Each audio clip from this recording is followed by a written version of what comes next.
Boa, pessoal. Vamos falar então aí de swap, né? Quando a gente parar para falar de swap, né? Normalmente a gente está falando de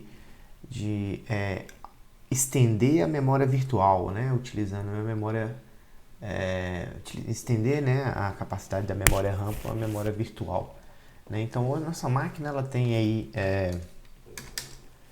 no caso aí, deixa eu colocar primeiro "-m" mesmo, né? Ela tem um total de, né, poucos gigas, né, de memória, né?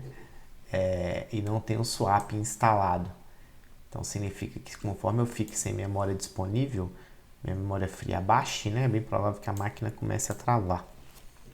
Uma forma de resolver isso, né, de forma bem simples, seria aumentar o swap, tá?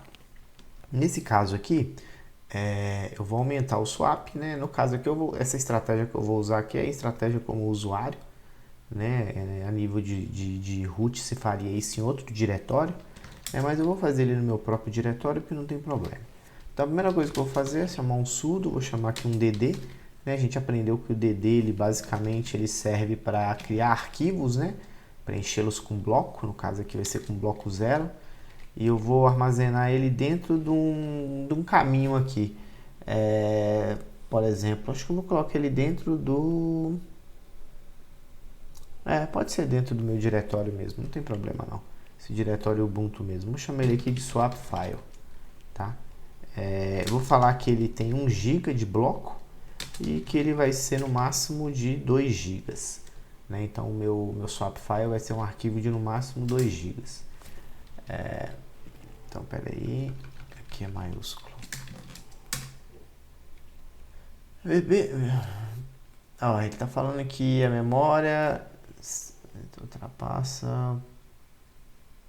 Tá, ele deu uma mensagem aqui falando que o tamanho do meu arquivo, né, tá ultrapassando o que seria o limite de buffer, né? Significa que a minha quantidade de memória é tão pequena que eu não posso criar um arquivo de swap maior que a minha quantidade de memória, né? Então, nesse caso aqui, eu vou criar ele com...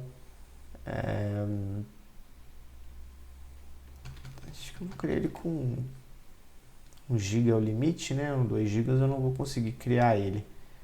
Então pode ser... tá, vou colocar aqui 256 megas, 500 megas o total. Então vai criar aí o arquivo. Beleza, o arquivo está criado. O nosso arquivo tem 512 megas, tá? Que foi mais ou menos a configuração que a gente colocou lá. 256, né? Dois blocos. Beleza, então a gente criou. Outra coisa que eu preciso fazer na verdade eu precisaria converter ele por root, né?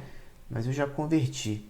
Então ele já é do usuário root, então não preciso fazer nada, né? No caso, como eu já criei ele como usuário root, eu não precisei fazer nada. Ótimo, tá? Então agora o que eu preciso fazer é fazer um mkswap.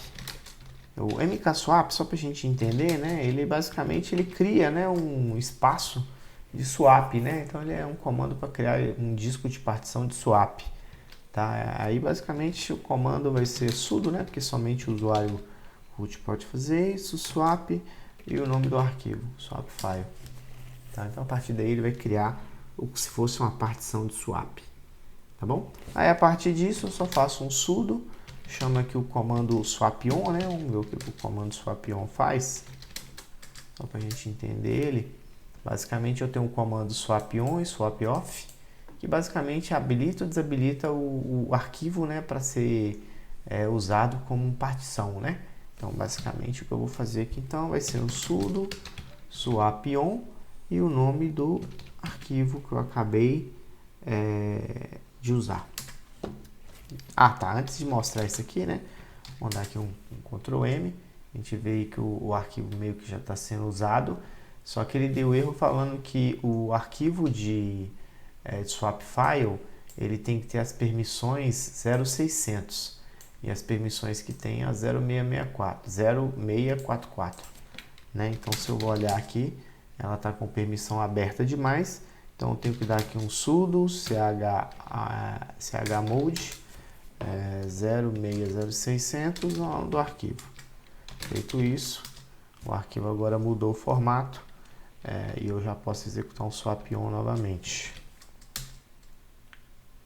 Na verdade, o swap on já estava ativo, né? Ele já tinha subido.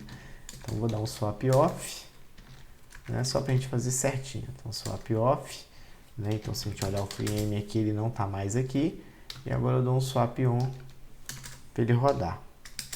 Beleza? Então agora eu dou um FreeM aqui, ele está aqui. Tá? Aquela hora, aquela mensagem de erro lá, na verdade foi um warning, né? Não foi nenhuma mensagem de erro. Ele foi um warning avisando que a permissão do arquivo estava errada. Então, basicamente, dessa forma eu crio, né, meu arquivo de swap. Tá? Lembrando que o arquivo de swap não pode ultrapassar meu espaço em memória, né? Pelo menos aqui deu uma mensagem de erro para mim. Perfeito? Então é isso que eu tinha para mostrar. Espero que vocês tenham gostado.